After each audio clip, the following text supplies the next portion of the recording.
Well, good morning and welcome to our daily Lent Reflection. I've lost track of what day it is, but we're continuing our themes of journey.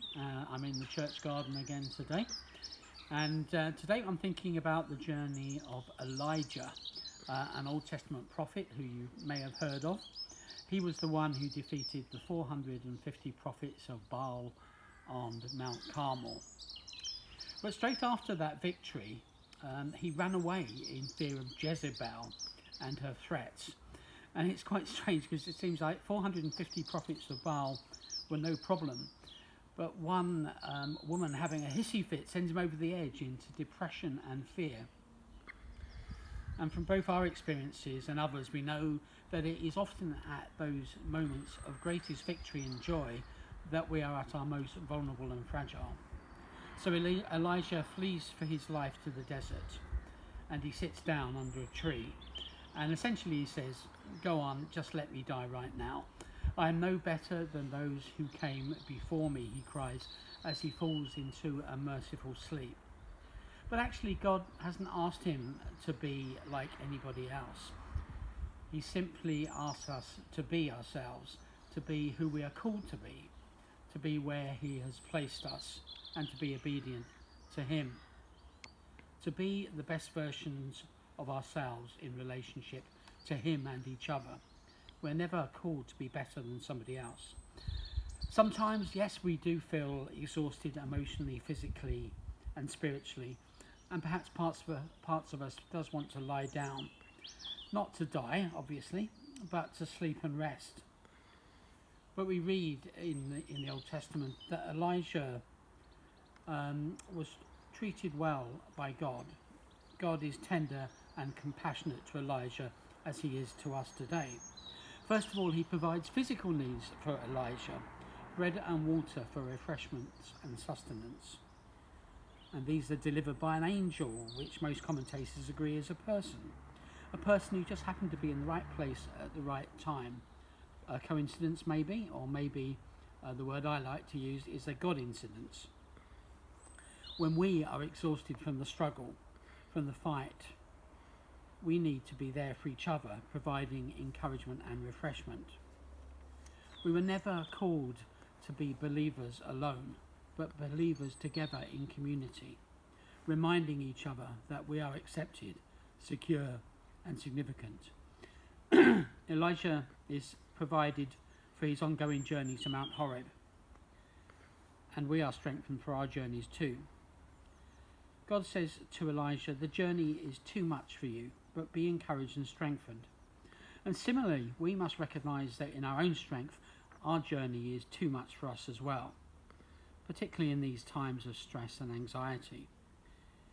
But God provides everything that we need to sustain us and strengthen us, as he did for Elijah. And there's a wonderful account of Elijah on Mount Horeb sitting in a cave. And God says to him, "What are you doing here, Elijah?" I wonder where the emphasis was in God's question. Oh, well, perhaps it was, "What are you doing here?" Or "What are you doing here?" I don't know.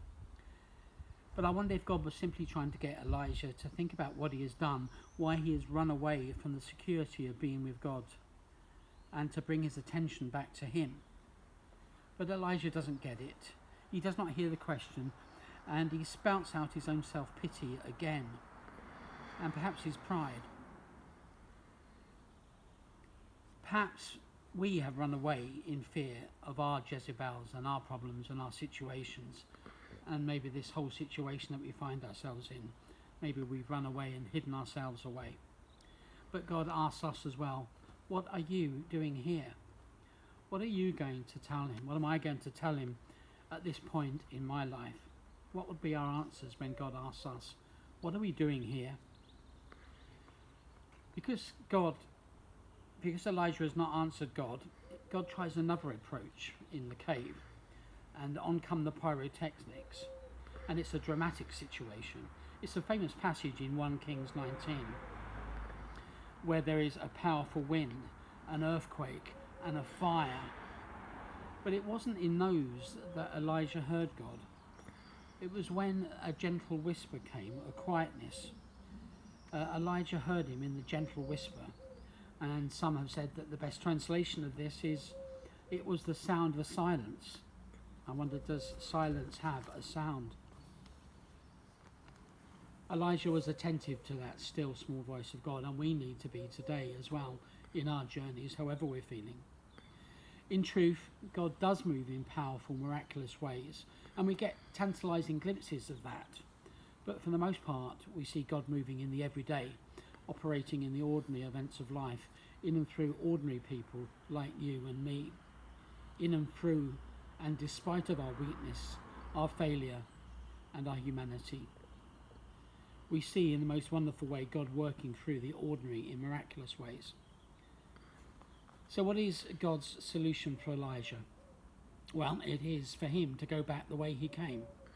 When we run away from our situations and from God in fear, we often simply need to retrace our steps, to go back where we came from, to start again, to agree with God and to say amen, that his way is best and his time is best.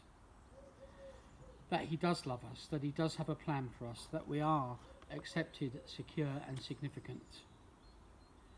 There is in fact no safer place than bending to his will, to being in his presence, to being in the shadow of his wings, where we can rest in his presence.